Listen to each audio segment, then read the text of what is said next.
Қайырлы күн. Алматы қаласы жоғары медициналық колледжі жалпы гуманитарлық пәндер кафедрасының информатика пәнінің оқытушысы Молдажанова Бибіжамал. Бүгінгі ұсынылатын сабақтың тақырыбы Big Data, Big Dataның қолданылуы. Сабақтың мақсаты Big Data ұғымымен сипаттамалары және қасиеттермен танысу. Big Datаны пайдалану салаларымен танысу. Алдымен Big Data терминіне анықтама беріп өтейік. Үлкен деректер өте үлкен көлемдегі деректерді сипаттау үшін пайдаланылатын жалпы термин. Big Data ұғымы технологиялық инновациялар нәтижесінде пайда болған үлкен деректер ауқымы. Оған ұялы байланыс абоненттерінің мәліметтері, іздеу жүйелеріндегі сауалдар тізбегі, әлеуметтік желілердегі белсенділік, тіпті қоғамдық орындардағы бейне бақылау камераларына жазылған материалдар, ақпараттар кіреді. Қарапайым тілде Big Data дегеніміз қолымызда бар ақпараттан жаңа бір мәлімет алу. Сондай-ақ сол мәлімет арқылы белгілі бір қорытынды шығара отырып, болашаққа болжам жасау. Big Dataға мысал ретінде күнделікті қолданып жүрген VK, Facebook, Одноклассники, Instagram сияқты әлеуметтік желілерді мысалға алуға болады. Біз мұнда көптеген суреттер мен мәліметтерді жүктейміз. Енді осы дерекке физикалық тұрғыдан келетін болсақ, осы мәліметтер серверлерде қаншалықты орын алып жатқанын көзбен елестетіп көру мүмкін емес. Жай ғана VK-ны алып қарайтын болсақ, қолданушылар бір күннің ішінде 5 миллиардтан астам хаттармен алысады екен. Ал Facebook бір күнде 6 миллиард терабайт ақпарат өңдейді екен. Бұл үлкен деректерге кішкене ғана мысал. Үлкен деректер көлемінде пайдаланылатын өлшемдерге өзіміз білетін килобайт, мегабайт, гигабайттан басқа терабайт, петабайт, эксабайт, тағы басқа өлшемдерді қолдана аламыз. Енді осы үлкен деректерге сипаттама беріп өтейік. Бірінші, кәдімгі мәліметтер қоры үлкен көлемде ақпаратты сақтай және өңдей алмайды. Үлкен деректер осы негізгі мәселені шешеді. Үлкен көлемді ақпарат сақтайды және басқарады. Екінші, әртүрлі көздерден бейне суреттер, аудио және мәтіндік құжаттар түсетін ақпаратты бір түсінікті және сенімді нысанда құрылымдайды. Үшінші, сараптаманы қалыптастыру және құрылымдалған және өңделген ақпарат негізінде нақты болжам жасайды. Big Data негізгі операцияларды орындауға арналған технологиялар жиынтығы. Осыдан кеп Big Data неден тұрады деген сұрақ туады. Big Data құрылымданған және құрылымданбаған ақпараттардан, сол ақпараттың көлемінен және солардың жылдамдығынан тұрады.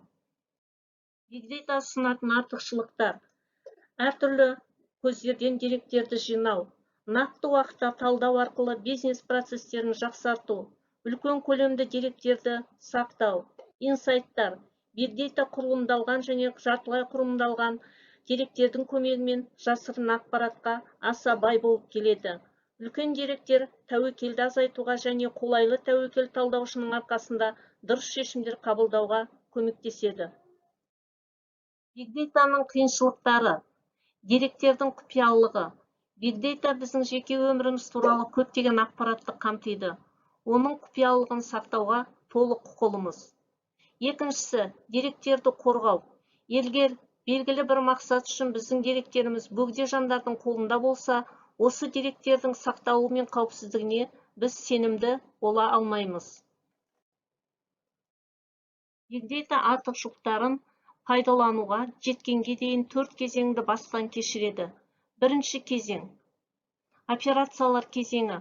Бұл кезеңдегі барлық есеп-қисап деректері бизнесті дамытуда үлкен рөл ойнайды. Екінші кезең – мәліметтерді өзгерту және соның негізінде жылдам аналитиканың көмегімен болжам жасау жүзеге асады. Үшінші кезең – аналитика.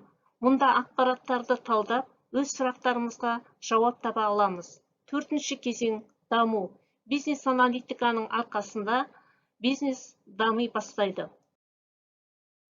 Үлкен деректер көздеріне мыналар жатады: интернет-блогтар, әлеуметтік желілер, веб-сайттар, медиа және түрлі форумдар, корпоративті ақпараттар, бұларға жататындар архивтер, операциялар, мәліметтер базасы. Үшінші, ақпаратты оқу құрылғыларының көрсеткіштері, метеорологиялық құрылғылар, ұялы датчиктер және басқалары. Үлкен деректерді пайдалану. Үлкен деректердің қарапайым мысалы ретінде бейне бақылау камерасынан алынған ақпаратты айтуға болады.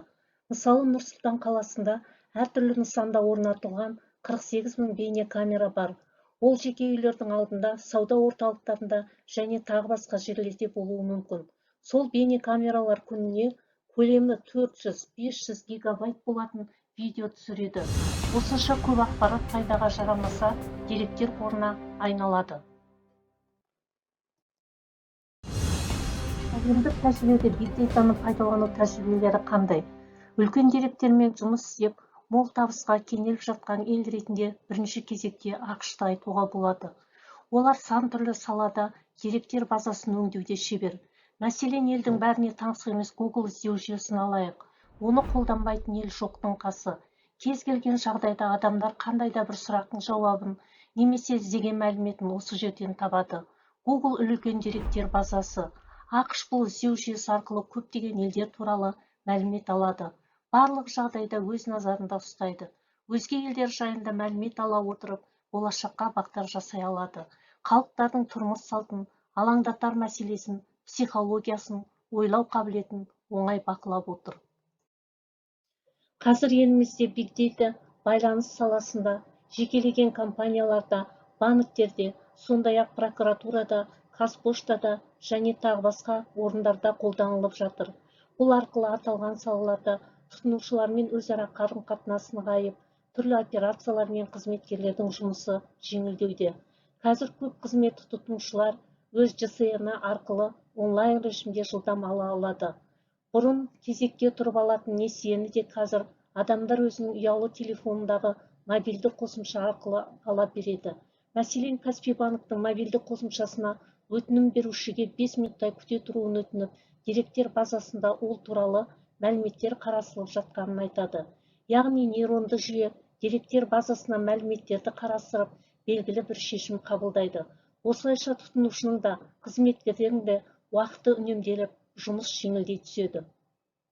Үлкен деректер технологиясы негізінен тұтынушылық ортаны сараптау үшін қолданады. Мысалы, осының нәтижесінде үлкен деректер көмегімен қауіпсіздік 3 есеге, алаяқтық іс-әрекеттердің алдын ала байқау сапасын 10 есеге арттырған. Экономикалық эффекті $100 миллион құрайды. Германияның еңбек министрлігі биг дейта арқылы жәрдемақылардың 20% жөнсіз төленіп жатқанын анықтаған. Осылайша министрлік 10 миллиард евро үнемдей алған.